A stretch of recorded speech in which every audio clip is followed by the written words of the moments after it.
अनंतकोटी ब्रह्मांड नायक राजाधिराज योगीराज परब्रह्म श्री स्वामी समर्थ महाराज की जय। आज आहे श्री स्वामी समर्थ महाराज यांची पुण्यतिथी। तर श्री स्वामी समर्थ महाराज यांच्या पुण्यतिथीनिमित्त सर्व स्वामी भक्तांना स्वामीमय शुभेच्छा। नमस्कार, मी शुभांगी आणि खूप खूप स्वागत तुमचं आपली शुभांगी ब्लॉगमध्ये। तर मी आज स्वामी पुण्यतिथी असल्यामुळे गुरुचरित्राचं पारायण करत होते। आज 7वा दिवस आहे, तर त्याची सांगता आज करते। तर कशा पद्धतीने सांगता करते ते तुम्हाला संपूर्ण दाखवते, जेवढं शक्य होईल तेवढं दाखवते। आणि अजून आज एक स्पेशल दिवस आहे, तो आहे आमच्या प्रिन्सेसचा म्हणजे आमच्या कारचा वाढदिवस। तर आमच्या कारला 4 वर्ष पूर्ण झालेले आहे, तर त्यामुळे मी गुरुचरित्राच्या पारायणाची सांगता पण आजच करते आहे। म्हणजे योगायोग बघा कसा आला, पुण्यतिथी पण स्वामींची आज आली आणि आमच्या प्रिन्सेसचा वाढदिवस पण आजच आला। म्हणजे किती छान झालं ना, योगायोग म्हणतात त्याला। तर चला मी काय करते असं मला दाखवते, व्हिडिओ शेवटपर्यंत नक्की बघा। चला तर बघा, इथे टिफिनसाठी छान हिरवीगार मस्त भेंडीची भाजी केली बघा, बघू शकता तुम्ही। आणि किती मस्त हिरवीगार भेंडी दिसते बघा। भेंडीच्या भाजीची रेसिपी काही तुम्हाला दाखवली नाही। आणि कुकरमध्ये बटाटे उकडून घेतले, सुकी बटाट्याची भाजी करायची, बटाट्याची चटणी पण म्हणतात त्याला बरेच जण। तर इथे माझ्याकडे पोथी वाचून झालेली आहे गुरुचरित्राची, नैवेद्य वगैरे दाखवलं आहे, अजून स्वयंपाक होतो आहे, पूजा वगैरे झाली सकाळी सर्व। आणि गुरुचरित्राची पोथी वाचली, त्यामुळे इथे स्वामी समर्थांची धून चालू आहे।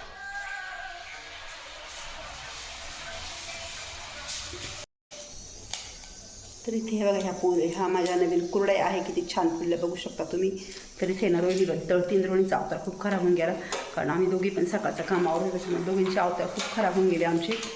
वरण केलं आहे आणि इकडे केलेली आहे सुकी बटाट्याची भाजी, हे बघा। आणि इकडे कुकरला भात लावला आहे। तर काय काय स्वयंपाक केला आहे मी तुम्हाला दाखवते संपूर्ण। तर इथे मस्त रोहिणींना छान पोळ्या लाटून ठेवलेल्या आहेत, ती पुऱ्या अशा लाटून घेते, छान फुगतात ह्या लाटलेल्या पुऱ्या टम्म। चला तर स्वयंपाक झाला आणि हे बघा कळंबे मामींना मी जेवायला बोलवलेलं आहे आणि हे बघा कळंबे काका जेवायला बोलवले आहे। तर मी जोडी सांगितली, आमच्या शेजारीच राहिलं आहे, त्याच्यामुळे पटकन आले ते। काका तुम्ही खीर एवढीच घेतली, त्यांना खीर चालत नाही। हे बघा मी असा स्वयंपाक केला आहे, खीर, पुरी, वरण, भात, बटाट्याची भाजी आणि पुऱ्या। आणि गरमागरम भजी पण करायची होती, पण मग पुऱ्या पण तेलकट आणि भजी तेलकट, त्यामुळे भजी काही मी केली नाही। बसते ना मी आता, तुम्ही जेव्हा जेवतो नंतर आम्ही। आणि मामीचं जेवण वगैरे झालं आणि वस्त्रदान करायचं असतं, त्याच्यामुळे मी मामींना ही साडी दिली। त्यांच्या अंगावर पण अशाच कलरची साडी मामी वापरत का साडी दादा ना, आज तुम्ही म्हणून आलेला आहे ना, तर आता मी मामांना पण प्रवृत्ती देते तसं मामा।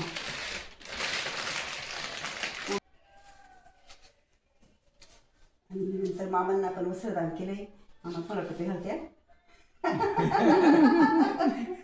कशी टोपी देऊ काय हा।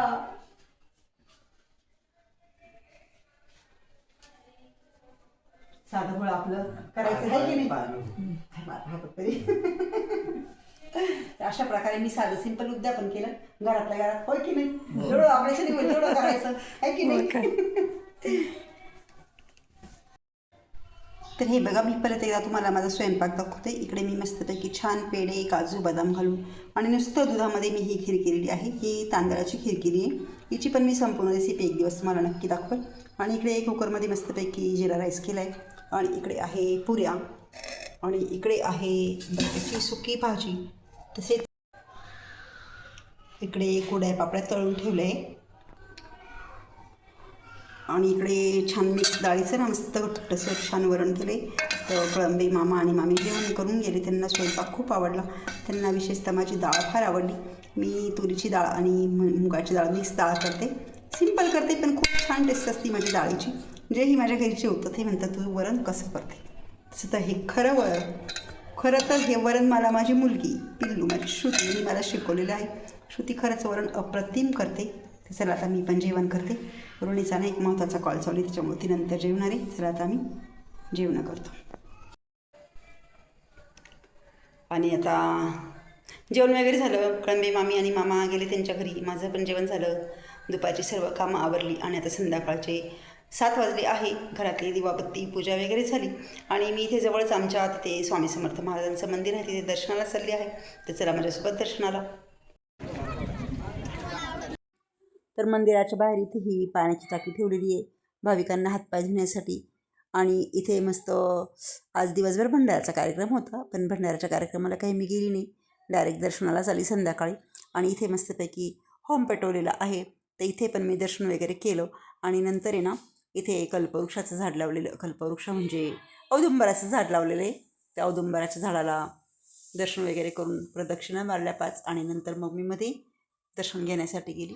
तर अजून पण इथे भाविकांची भरपूर वर्दळ चालू होती आणि बघू शकता तुम्ही.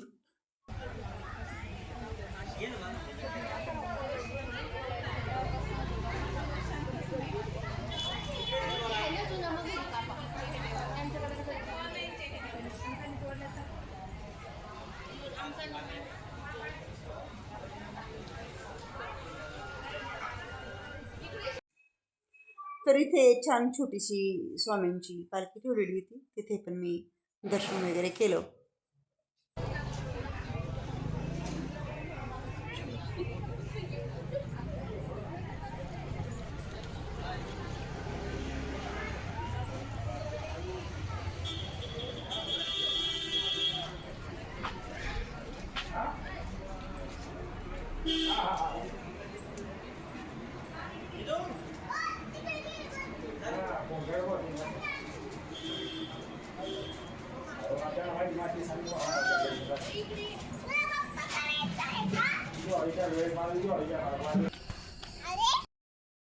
आणि घरी आल्यानंतर आम्ही संध्याकाळी 7:30 पावणे 8 वाजता आमच्या प्रिन्सेसचा वाढदिवस साजरा केला.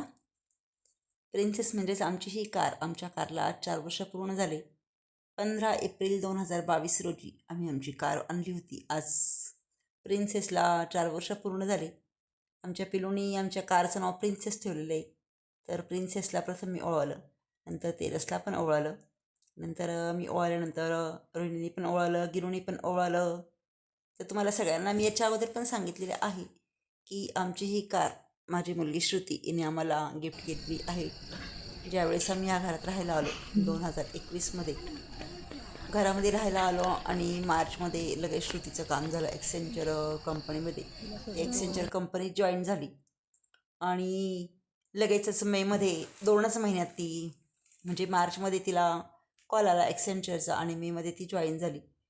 आणि तिने लगेचच निर्धार म्हणजे निश्चय केला की आता पप्पांनी बंगला बांधला आहे छान, तर आपण पप्पांना कार गिफ्ट करायची. तर तेव्हा श्रुतीने लगेच ही कार गिफ्ट केली. आणि बरोबर तेजसच्या लग्नाच्या आधी 4च दिवस, कारण 19 एप्रिलला तेजसचं आणि रोहिणीचं लग्न झालं होतं, तर लग्नाच्या अगोदर 4 दिवस श्रुतीने आम्हाला ही कार गिफ्ट केली. जे बुकिंग केल्यानंतर 3-4 महिन्यांनी कार आली आमची. तसं तर कार घ्यायचं आमचं काही ध्यानीमनी नव्हतं, कारण घराचं भरपूर लोन वगैरे आणि एवढे हप्ते वगैरे ॲडजस्ट होणं शक्य नव्हतं. परंतु श्रुतीने निर्णय घेतला की मी माझ्या मम्मी पप्पाला कार गिफ्ट करणार आणि तिने बरोबर तिचा शब्द खरा केला. तिने ठरवलं होतं की मी सर्व्हिसला लागल्यानंतर 1च वर्षाच्या आत कार घेईल. तिचं ते स्वप्न पूर्ण केलं. आणि हे बघा गिरीच्या कारचं औक्षण केलं आहे. तिने बघितलं, मम्मीने ओळलं, आजीने ओळलं, मग तिने आजी मला तर तिने पण आता कार ओवाळली. बघा.